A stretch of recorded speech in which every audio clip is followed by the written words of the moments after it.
മറിയക്കുട്ടിയുമായി ബന്ധപ്പെട്ട ഈ വിധവാ പെൻഷനുമായി ബന്ധപ്പെട്ട കാര്യങ്ങളാണ് ഇനി അറിയാനുള്ളത്. കാരണം ഇന്നലെ തന്നെ അതിരൂക്ഷമായ വിമർശനമാണ് സംസ്ഥാന സർക്കാരിന് ഇതുമായി ബന്ധപ്പെട്ട കേൾക്കേണ്ടി വന്നത്. അതിൻ്റെ ഒരു ഒരു ഒരു അന്തിമ തീർപ്പ് എന്തായിരിക്കുമെന്ന് ഏകദേശം നമുക്ക് അറിയാൻ സാധിക്കും അല്ലേ, കോടതിയുടെ ഭാഗത്ത് നിന്നും?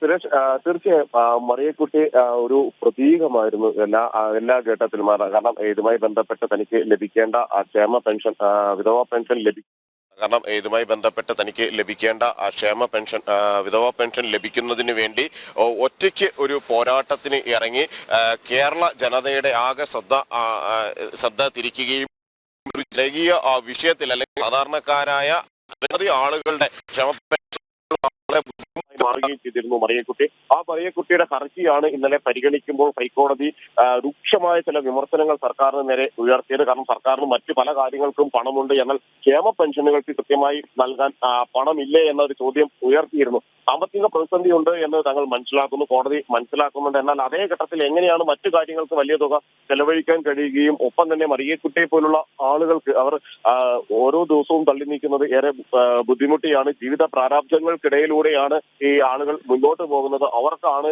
ഈ ക്ഷേമ പെൻഷനുകൾ ഗുണം ചെയ്യുന്നത്, അവർക്ക് വേണ്ടിയുള്ളതാണ് വിധവാ പെൻഷൻ അടക്കമുള്ള. അത് ഈ ക്രിസ്മസ് കാലത്ത് പോലും ആ പണം 1600 രൂപ നൽകാൻ കഴിയുന്നില്ലെങ്കിൽ, കാരണം മറിയക്കുട്ടിയുടെ പ്രധാനപ്പെട്ട പരാതി എന്ന് പറയുന്നത് 5 മാസമായി തനിക്ക് പെൻഷൻ ലഭിച്ചിട്ടില്ല, വിധവാ പെൻഷൻ ലഭിച്ചിട്ടില്ല, അത് ലഭിക്കാനുള്ള നടപടി ഉണ്ടാക്കണമെന്ന് ആവശ്യപ്പെട്ടുകൊണ്ടായിരുന്നു മറിയക്കുട്ടി കോടതിയെ സമീപിക്കുകയും ചെയ്തത്. അക്കാര്യത്തിൽ സർക്കാരിന്റെ നിലപാട് എന്തായിരിക്കുമെന്നാണ് ഇന്ന് പ്രധാനമായും കോടതി തേടിയിരിക്കുന്നത്. ആ പെൻഷൻ നിങ്ങൾക്ക് കൊടുത്തു തീർക്കാൻ കഴിയുമോ എന്ന കാര്യം ഇന്നലെ തന്നെ കോടതി ഈ വിമർശനങ്ങൾക്കിടെ ചോദിക്കുകയും ചെയ്തിരുന്നു. നിങ്ങളുടെ തീരുമാനം എന്താണ് എന്ന് അറിയിക്കണം, അത് തുറന്ന് കൊടുത്ത് മുന്നോട്ട് പോകാൻ തന്നെയാണ് എങ്കിൽ ആ കുടിശ്ശിക തീർത്തുകൊണ്ട് 5 മാസത്തെ കുടിശ്ശിക തീർത്തുകൊണ്ട് സർക്കാരിന്റെ തന്നെ കണക്കുകൾ പ്രകാരമാണെങ്കിൽ 4 മാസത്തെ പണമാണ് മറിയക്കുട്ടി അടക്കമുള്ള ആളുകൾക്ക് നൽകാനുള്ളത്, ഈ പെൻഷൻ ഇനത്തിൽ നൽകാനുള്ളത്. എന്നാൽ അത് കൊടുത്തു തീർക്കുമോ, അതല്ലെങ്കിൽ അവരുടെ താൽക്കാലിക ചെലവുകൾ വഹിക്കാനുള്ള സഹായം നൽകണമെന്നൊരു കാര്യം കോടതി ചൂണ്ടിക്കാണിക്കുകയും ചെയ്തിട്ടുണ്ട്. ഇതിനും കേന്ദ്ര സർക്കാരിനെ പഴിചാരുന്ന ഒരു നിലയിലേക്ക് സർക്കാർ മാറിയിരുന്നു. കേന്ദ്ര സർക്കാരിൽ നിന്ന് ഏപ്രിൽ മുതൽ